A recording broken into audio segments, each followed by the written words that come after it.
Baku में एक शानदार और तारीखी मौका देखने को मिला। तुर्की, अजरबैजान और पाकिस्तान की मुसल्लह अफवाज ने विक्ट्री डे के मौका पर एक साथ फतह की परेड में शिरकत की। ये परेड सिर्फ एक तकरीब नहीं बल्कि तीन बरादर मुल्कों के इत्तेहाद, ताकत और भाईचारे की जिंदा तस्वीर थी। President Rajab Tayyip Erdogan, Azerbaijani president Ilham Aliyev और आला फौजी क़यादत ने इस शानदार परेड का मुशाहिदा किया। मैदान में तुर्की, आजरी और पाकिस्तानी फौजी कमांडोज ने एक साथ मार्च किया। इनके कदमों की हम आहंगी ने दुनिया को पैगाम दिया कि ये तीनों मुमालिक एक जज्बा, एक ईमान और एक मकसद के साथ मुत्तहिद हैं।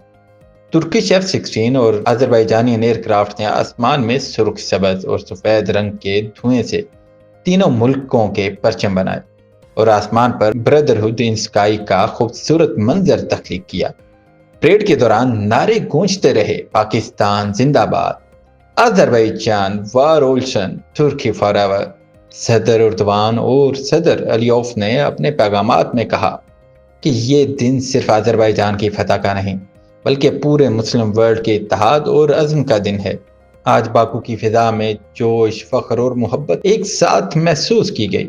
ये दुनिया ने देखा कि तुर्की, अजरबैजान और Pakistan, three nations one heart one victory. जफर गुनू मुबारक, कहरमान Azerbaijan. Long live the brotherhood of Turkey, Azerbaijan and Pakistan.